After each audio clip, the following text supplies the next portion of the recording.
everyone, Ryan Bolton here, local mortgage expert, ryanbolton.com. Today on my How Do series, we're going to talk about how a Utah real estate contract works. So let's dive right in.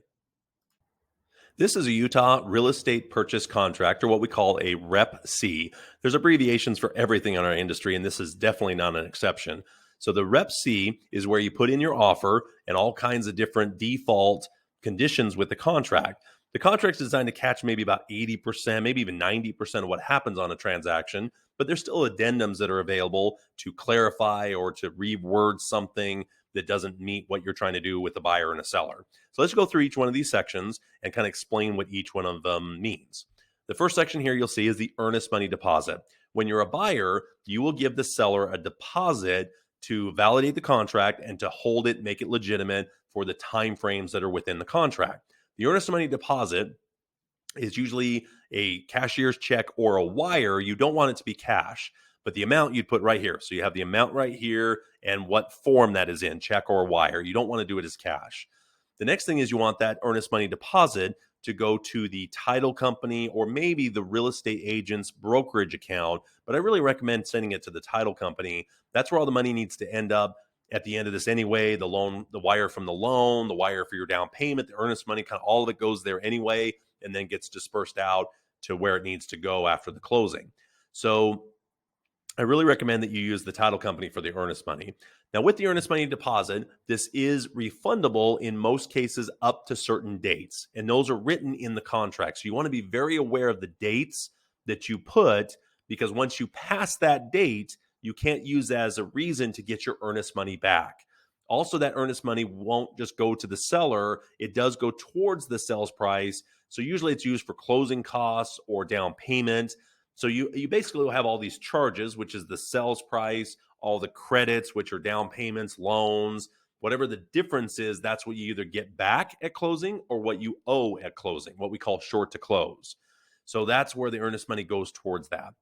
The first section here on the real estate contract is the property. So you want to put in the property address here, the city, county, state, and zip. You also want to put the tax ID number if you have it. Why this can be significant is sometimes maybe the address is slightly different, but the tax ID number is right to that property. So sometimes I'll see where circle is spelled out or south or west is spelled out or just abbreviated, or you'll see times where the actual legal address is a coordinate system, but the name of the street is where the mail goes to or something like that. So it's sometimes helpful to have the actual tax ID number. The things that are included are anything that are bolted to the house. This has a general list of everything that's included, but it can be more than that. But anything that's not included that you want specifically listed, you definitely want here in this section. So washer, dryers, refrigerators are the most common, so they have a defaulted checkbox here. But if there's anything else you want included, you really want to make sure you list it in this section. Sometimes it'll be included in the listing that certain things are included, but it's just good to rewrite it here. Or if there's anything excluded, you want to make sure it's included here. That will also be in the listing typically. These things can be, there's all kinds of stuff that go into homes. Like some people want to take a chandelier. Maybe it's a family heirloom or something. And they say, okay, the chandelier is not included, or a hot tub is not included. Or you'll see them where they'll say, we're going to take out the fans or the light fixtures. I've seen all kinds of different things, but if it's not listed, that's where it gets a little bit tricky on what they take out of the property. So you're far better off to be best, make sure it's written. You want it in the contract. You don't want anything verbal. You want it in the contract. Next section is water services. So if there's any water rights, this is where you disclose that transfer of the water rights as part of the sale of the home. This section here is where you put the sales price that you're offering. So this right here, this top section is whatever dollar amount you're offering. You want this section to be the same as this one down here. So a lot of times people will add or minus or subtract these certain numbers here, but generally it's just better to put sales price here, because you want all these things to be a credit towards that and not taken off the top. So for instance, let's say the home is $400,000, you're putting $5,000 earnest money. You don't want the sales price to be $395,000. You still want it to be $400,000. So that earnest money becomes a credit or a refund at the end, depending on how you're financing or if you're paying cash, that type of thing. Next section here has been added recently.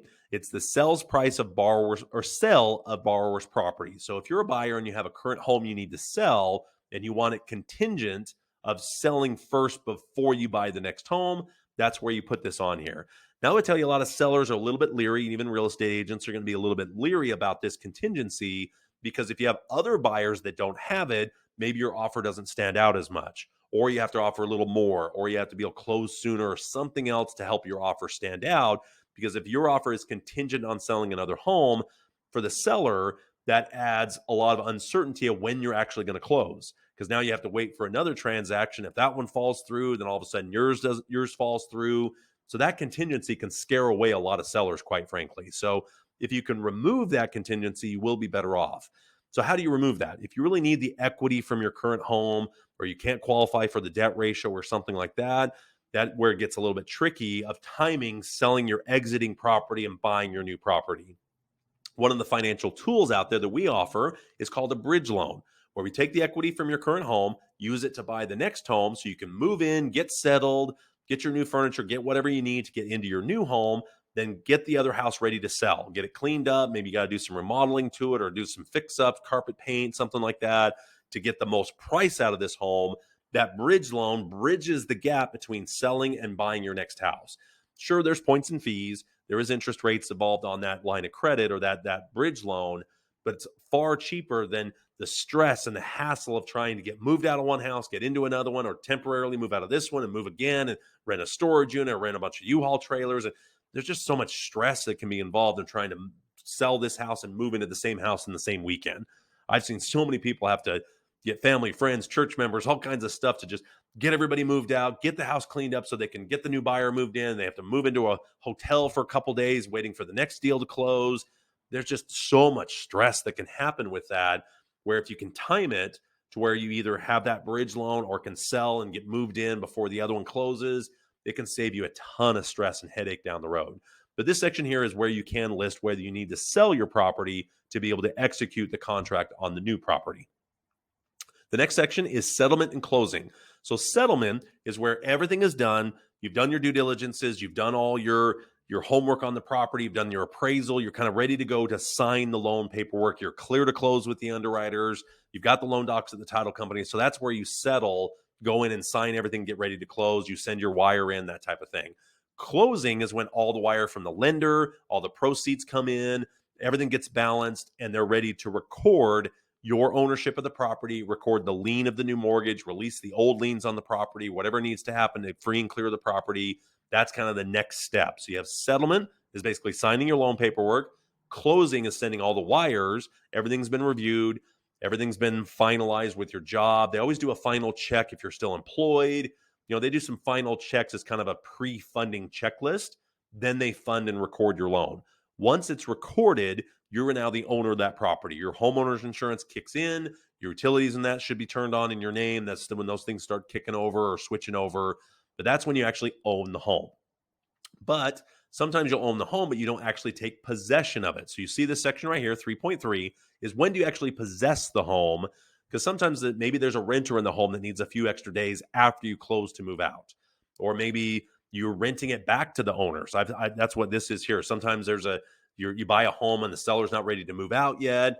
And so they need 30 days after you close to actually move out. Maybe they've got a home they're building that's finishing up construction or something like that. So there's a lot of, that's why this is in the contract. There's a lot of times where you want to know when do you actually own it. I would say most of the time, like a huge percentage of the time, it's once it's recorded. That's the first box right here. It's actually kind of right here. But upon recording is when you get your keys, garage door openers, the home is yours.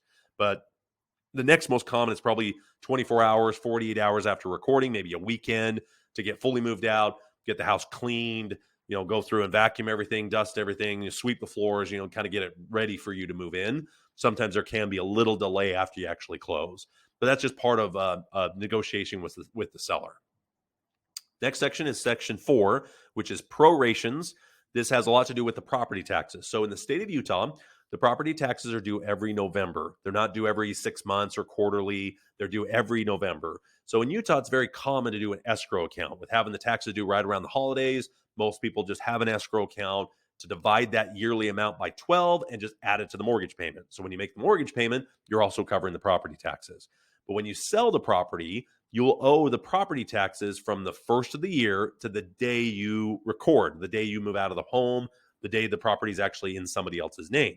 So you'll owe a credit. The seller will credit the buyer the amount of prorated taxes for the day from the 1st of January to the day that you move out. Now, the taxes are due in November, but they go for the calendar year. So if you buy a home after the taxes are paid or in December, that's where you'll actually owe the seller maybe some money back for the time that you're in the home to the end of the month. But most commonly is the seller will give you a credit for the property taxes. So when November does roll around, you as the new owner owe the full year. So it's not like the county is going to send an old bill to the owner for the first 6 months and you for the next 6 months. It all balances by just having the seller pay you a credit and then you owe the full amount every November. So that's kind of what this breaks down. Other assessments that can be prorated would be any capital improvements with the HOA. It could be any fees associated with rental deposits or lease agreements or things like that. Let's say you're taking over a property that has a renter in there to the end of the year. Then there's prorated on how much they owe you for maybe rents for that month or the security deposit that was paid. Those things can also be refunded or turned back over. And there can be transfer fees. When you transfer in an HOA, there can be something where the HOA charges a fee to change the names. This used to be maybe $50, but I've seen almost all of them go to $250, $350 just to transfer ownership now, even just with the HOA. So this allows who pays for that. The seller or the buyer are split equally or some other type of split, a 70-30 split, a 90-10 split, or whatever it is. I'd say most commonly it's either split or just the buyer covers it. I would say most often the buyer covers that transfer fee. Right here it talks about the agents. So if there's agents involved in the transaction, this is where they're going to put their name, their license number, and their brokerage firm and who they're representing. So this will list their license number, all that type of stuff. If it's a for sale by owner, or you're buying it from a cousin or family member, or just a for sale by owner, this section's either crossed out, or I just see a big NA put over it, non-applicable, or just crossed out, just something where it's just, I don't see it often very blank, left blank. Usually there's some sort of acknowledgement that it's a for sale by owner. The next section is title. I want to talk a little bit about title insurance. So when you go to buy a home, the seller will pay for an owner's policy with the title company. This is a policy that protects you as the buyer, that there's no other owners that have ownership interest in the property. So there's not a ex-wife or a cousin or a brother or somebody or a probate situation or all kinds of different things that can happen with the ownership of real estate. What this policy does is make sure that you're the only owner, that you have free and clear title on the property. Now, this is a title insurance. This type of insurance, title insurance, is retroactive. It goes from the day you buy it backwards, not when you buy it going forwards. So obviously, you could do a mechanic's lien, or you could have an ex-wife come to you and try to put a lien against your property after you own it, or the IRS come after you, or a judgment or something come after you. That insurance doesn't kick in for that. It kicks in for everything that happened up to the day that you purchased it, not anything that happens afterwards.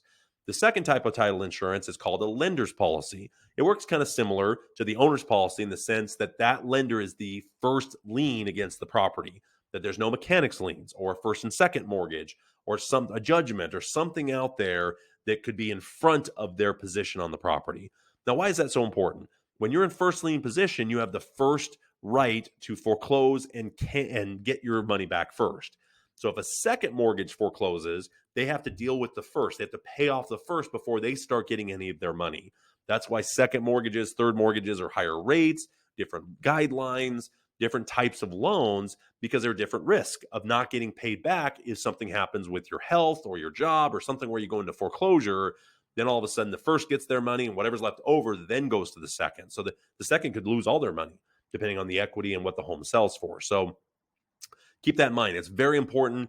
Most loans that are out there, they want to be in that first lien position. They want to be in the position where they have the most likely chance of getting all their money back if they have to foreclose on the property. So that's what this talks about with title and title insurance. Next section is seller disclosures. So this is where we're going to start getting into some of the information about the property to make sure you know what you're getting into. The first step is seller's disclosures. This is where the seller will disclose any restrictions within the HOA, any covenants, any easements, anything they know about the property since they've owned it. So usually they'll get this form. It's probably, I think it's got 50 questions that are just yes and no, whether it's flooded or the roof problems or any fixes or any repairs or any remodeling they've done. There's a whole big section of stuff that they do. If they ever check the box yes, you just want to take a look at that and say, okay, what did you do? Did you add a new bedroom? Did you close in a garage? Did you finish the garage? Did you finish a basement? Did you, enclose a patio or something like that? And did they do any repairs? Maybe there was a flood in the bathroom, or there was a roof leaked or something like that, or fire damage, or all kinds of different stuff. So it gives you a chance to kind of review everything the seller knows about the property. So then as you review that, you can decide if you want to do a home inspection or you want to double check those things just so you know what those repairs are. Now, does that mean they catch everything? No. Maybe the sellers only own the home for a year. Maybe they haven't had any problems with it, but the previous seller had problems. So it's just the time that they own the home, what they know about the property. So the seller's disclosures is something right off the bat that you want to get right from the seller right off the bat. The next section is due diligence. This is where you can do further walkthroughs. So after you do your first walkthrough, maybe you want to do a little bit more of a thorough walkthrough, or what I really, really, really recommend, get a home inspection. These guys, their job is to find something wrong with the home. They will go through and hit every light, every switch, get up in the attic, the crawl space. They'll turn on every faucet. They'll check every appliance. They're going to check everything. They'll spend 3 and 4 hours in that property, and I guarantee you they're going to find something wrong. I guarantee you. I've never seen a home inspection without something. Now, is it deal killers? No. Generally, it's a tile is broke on the roof, or there are little things that need to be fixed. And that gives you either a bargaining tool to go back to the seller and say, hey, I want you to fix these 5 things, or I want you to just lower the price. Just lower the price. I'll cover these little things, or just about them. Sometimes it's like, well, okay, that's broke, but not really a big deal. I'll just fix it later, or wait till it becomes a bigger problem. That type of thing. But you do want to have, I think that box checked is contingent on buying the home, so it gives you more time to go through the title report or the survey on the property, or check the septic tank, or check the air conditioner, the heater, check the remodeling they did, or anything in the seller disclosures that you found out about, zoning, building laws, easements. Just gives you the time to go through and make sure you know everything you can about the home. But I really recommend get a home inspection. It's well worth the money to get a home inspection. They usually run, I think 300 is probably the cheapest. They probably don't even go for 300 anymore, because a lot of the home inspectors now are getting infrared cameras, and they're getting stuff to be able to see if areas where things are leaking, and they got radon testing, they got mold testing, termite testing. There's a lot of different tests they can do. So most of them, I think, are going up to maybe $500 or so. But I tell you what, if they find something major, that's well worth $500. And most of the time, if they find certain things, you can easily negotiate the $500 in repairs or fixes, or just eyes wide open going into the property. So get a home inspection. All right. So then it talks about resolve of objections or disputes, talks about what happened there and how you can resolve issues that get found out about a home inspection, things like that. Next section is appraisal condition. Is buying this home conditional about getting an appraisal or having it appraised at the sales price? So that's where most of the time is checked, that you do want to have an appraisal done on the property. If you're paying cash, maybe you avoid the appraisal or you feel comfortable with the price, but it still doesn't hurt to get an appraisal on the property, even if you are paying cash. But it is something where if you're getting financing, you will want to check the box for sure. You want to make sure that it is contingent. So a quick thing about appraisals. When you're doing a loan, the loan amount or the loan to value is always based on the sales price or appraised value, whichever is less. So for instance, let's say you're buying a house at $400,000 and it appraises at $450,000. That doesn't mean the $50,000 goes towards your down payment or loan to value or get rid of mortgage insurance. You're still putting your down payment based on the $400,000, what the actual sales price is. But let's reverse it. Let's say you're buying it for $450,000, but it only appraises at $4,000. The down payment's still based on the $4,000. So it's not like you can put 20% down of $450,000. You're still putting 20% down of $400,000 plus the $50,000. So it's the lesser of the two for either direction. So it's not like you can use the equity if it's worth more. And it's not like you can do a higher loan amount to cover the shortness of the sales price to appraised value. Now, I would say it's pretty rare. In the last few years, we've seen people willing to pay more than appraisal because they were trying to get moved.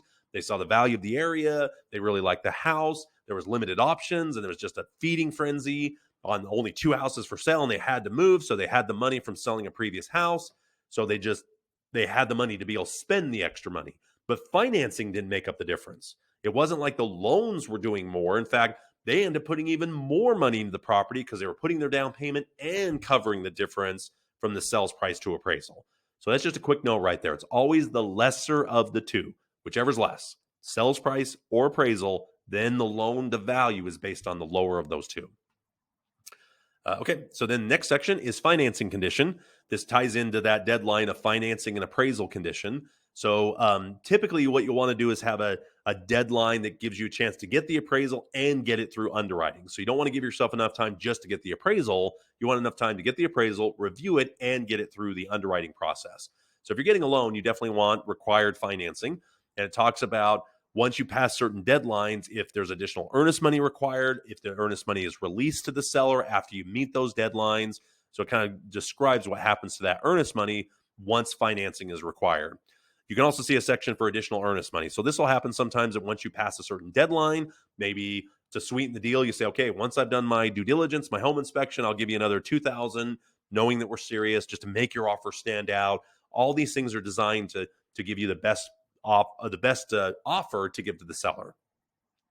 So that's where you can do additional earnest money if needed. I would say that's pretty rare. I don't see a lot of times where there's additional earnest money after the initial earnest money deposit, but it's often enough to where it's built into the contract. Next one is addendum. So most often you're going to add addendums afterwards for new things that you find out or renegotiation or stuff like that. But every once in a while, there's an addendum you know about right up front because there's something that's not in the contract that you want to get verbalized and you want to get it in writing.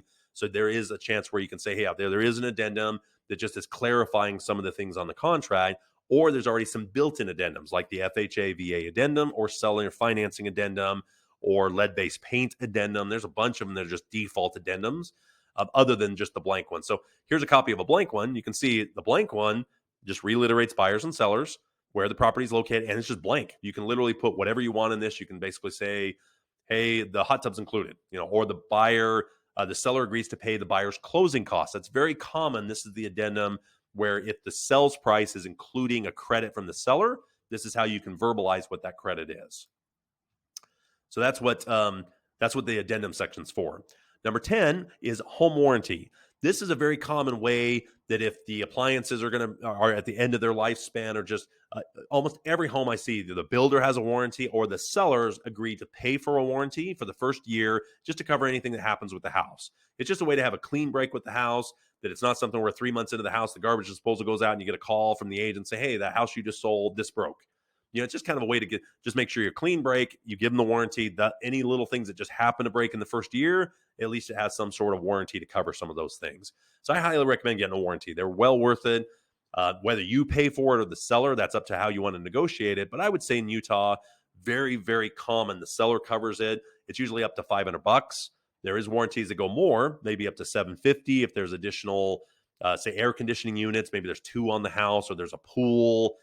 Or there's just extra appliances that need a little more coverage. So you can negotiate that up a little bit. But I'd say the most common is about $500 to $600 for a home warranty, and very common for the sellers to cover that, is what I see.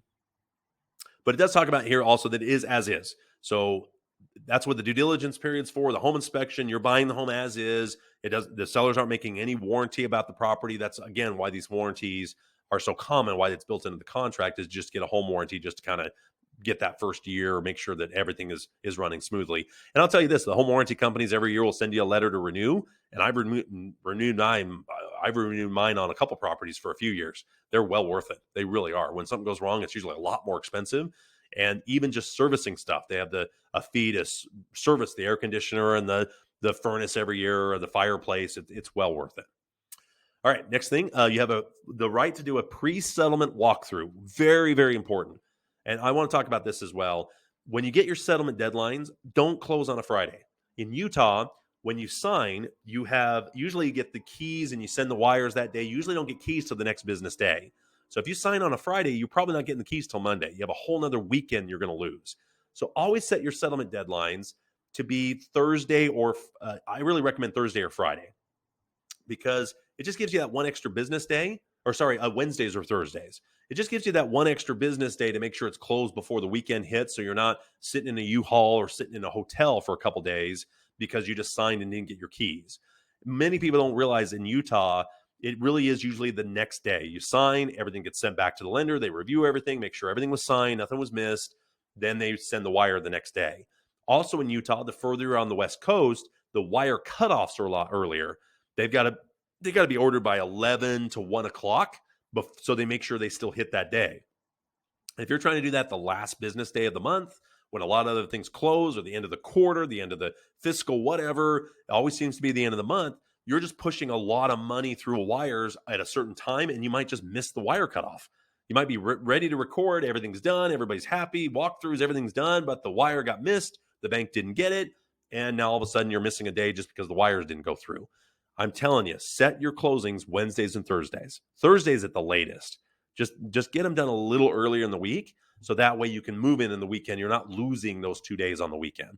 But you do have the right to do a pre-settlement walkthrough. I recommend doing this as soon to the settlement as possible, because usually by then maybe the owners have moved out, or the renters have moved out, or maybe it's been 2 weeks since you've even been in the property.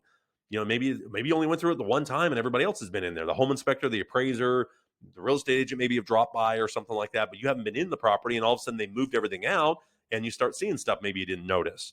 Or you see, oh, hey, wait a minute, where'd the chandelier go? Or where'd the light fixtures go? Where'd the fridge go? Or when they moved out, they tore, some carpet, or maybe they tore the door frame or something. I've seen that happen a lot, where they're moving through the door and they catch the fringe of the door and they break the front door or something, break the molding or the trim or something around the front door. So do a final walkthrough. This is the final chance to be able to say, okay, we're done. And it's an exciting step. If you're a buyer of a home, that walkthrough is pretty fun when you're able to do that final walkthrough and say, this is happening. We're past all this stuff. All the reasons this deal could die are usually done at that point. I mean, anything can still happen, but this is usually the exciting part, to go through it one more time. And sometimes maybe the home's now vacant where it wasn't before. So you can start walking around and picturing your couch and your furniture, your stuff you want to do to the house, or maybe you're going to paint a room, or where your bed's going to go. And, you get a sense that it's really, this is happening. So that final walkthrough is really fun. That's one of my favorite parts of this whole thing, because it usually is past all the scarier parts. The parts that is this going to really happen parts are usually done by the time you get to that stage. Okay, so the next one, it talks about changes during the transaction. So if there is anything that changed with circumstances or the walkthrough, or anything you find out, legal changes, if anything pops up with probate, or anything pops up with a lease agreement, or a short-term booking. If you're buying a rental property, all of a sudden there's a booking that showed up during that time. What do you do with the money? And I mean, there's lots of little things that can pop up there, but that's kind of what this is built in here. Section 13 is authority of signers. So sometimes you'll have maybe an LLC that owns the home, or a trust, or a partnership, or a corporation, or something like that. They just need to prove that that person is actually able to sign the contract and able to sign the property. Now, I've seen this happen a time or two, where the LLC has two partners and only one person signed the contract. So they'll need to be able to make sure the other person is aware that the property is selling. Same with the husband and wife. Maybe a husband selling the property, wife's out of town or whatever, so he just signs it. You still want to make sure that all parties are involved. This can be a real sticky part if there is some sort of dispute about the property, where you do have an ex-wife or a husband, or a corporation, or an LLC, or partnership, or something like that, where one person's trying to sell and not really tell the other person, or that's where it can get a little sticky. So this is something you want to be aware of who is signing for it. If it's in an LLC, if it's in a trust or a living will, you want to just make sure that the authorized signer is the person that actually can sell the property. Last thing is complete contract. So this is where everything's signed, all the dates, everybody's represented, all that stuff, and everything's in writing. This is something that talks about a complete contract. If there's anything that's been verbally expressed, whether it's a date or something included, or you get a free toaster with buying this house, get it in writing. If it's not in writing, it's not going to stick.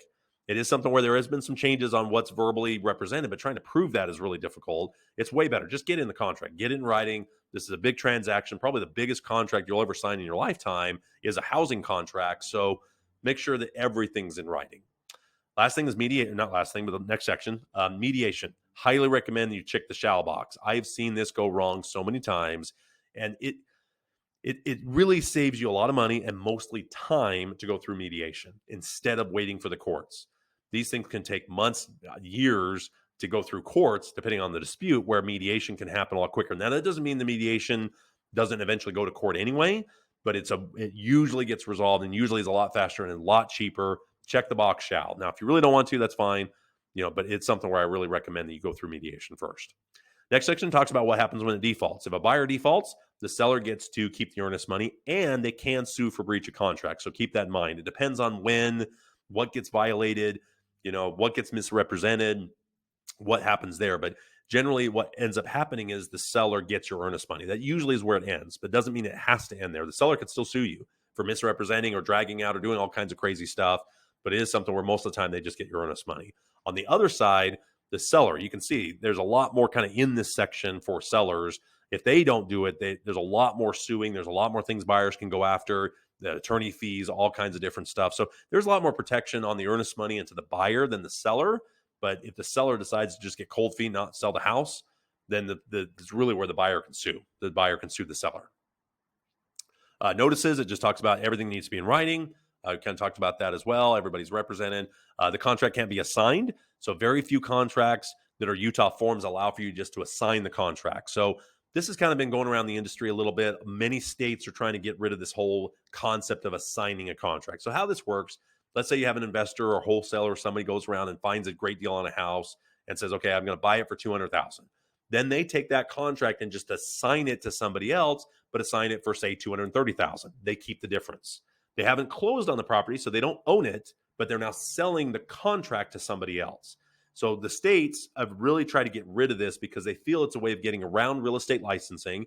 It's selling something you actually don't own, and you're negotiating on a home you don't own. So that doesn't mean they don't exist. I see assignable contracts. I still see people that generate their own contracts for sell by owners. I've seen times where they assign it because they're, going out and buying the home, but they assign it to one of their partners, or they assign it to their LLC, or they move it to, I see that happen as well. So it's not like all assignable contracts are bad, but generally speaking, there is usually something going on where you don't know the actual price that the first person bought. They've just assigned it to you, and they've collected a fee for doing that without being a real estate agent in most cases. So this contract, most of the Utah ones are going to say that it does not allow you to assign the contract. Next one is insurance. So when you have homeowners insurance, it doesn't kick in until you're the owner of the home. It doesn't kick in until you're recorded, not necessarily possession. You can see on the section above there, you could own the home a month later, but your insurance kicks in once you're the owner, once it's recorded in your name. The mortgage company wants that insurance in your name as well, just like you would with car insurance, just any other type of insurance. Once you own it, the insurance is in your name. So that's why a lot of sellers won't let you move in until you've recorded and owned the home. Now, maybe they'll let you move in some furniture, maybe they'll let you store some stuff in the garage. I've seen that happen as well. And sometimes sellers will let you do it, but agents are involved. And what I recommend to sellers, don't. There's too many times where something wrong goes happen, and now your insurance is on the hook instead of the insurance of the new buyer because they don't own it yet. They're not the owner of the property. So that's what this is talking about, is making sure you maintain your insurance coverage, and just know the buyer's coverage does not kick in until they're an actual owner of the home.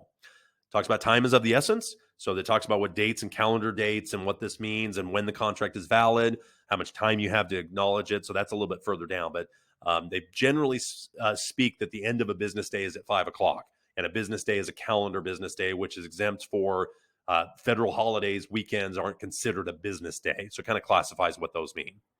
Next right here talks about electronic transmission and counterparts. So faxes, e-signatures, those are acceptable. So that's just put in there. And then acceptance happens once all parties have signed. So once everybody's signed, that's when the contract is actually accepted. All the addendums are signed, all those things. So here's section 24. Very, very important. These are the dates that these kick in. So you have, the seller has a certain amount of time to give you their disclosures. You can skip that if you've already gotten them, or you can set a date to review them for 5 days, whatever you want to do. Due diligence, same thing. You want to be able to set that as enough time to do home inspections, walkthroughs, whatever you want to do. And then financing and appraisal deadline is your last deadline to cancel the contract and still get your earnest money back. So that date is really important. Once you get past that date, your earnest money is typically, in most cases, it's gone. The seller gets to keep it. Once you pass the settlement deadline, then they get to sell it to somebody else. Now, you can extend these deadlines. If you get close to it and you say, hey, we need more time for the appraisal, whatever, you can ask the seller to extend.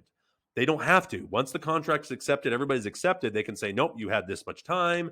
You've got to get it done. That's where you either cancel the deal, move on, or ask for an extension, or just get it done in that time frame. But once you pass those deadlines, that's where you're at risk of losing the earnest money and potentially even risk of being sued for not following your end of the contract.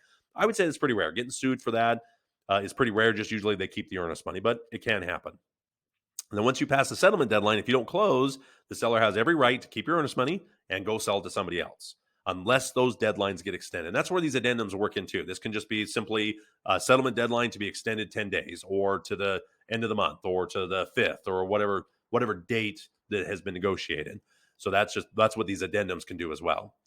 Then here you have your time that you did the offer, how long they have to accept. So right here it says, okay, this is how much time you have to accept, to counter, or reject. So you'll see this is where the buyer signs. This is where the seller signs. That either says, yep, I like the terms. I like everything. We've already talked about it. We got it worked out. Great. Or there'll be a counter offer, which will be addendum number 1, 2, or 3, or whatever it is. That's where they have this addendum that clarifies what they want to change. Maybe they want more time or less time or more earnest money, or don't want to sell the hot tub, or 1,000 different things they can counter on. Most of the time it's going to be either date to close or price. That's the most common counter, is just we want to close sooner and we want more money.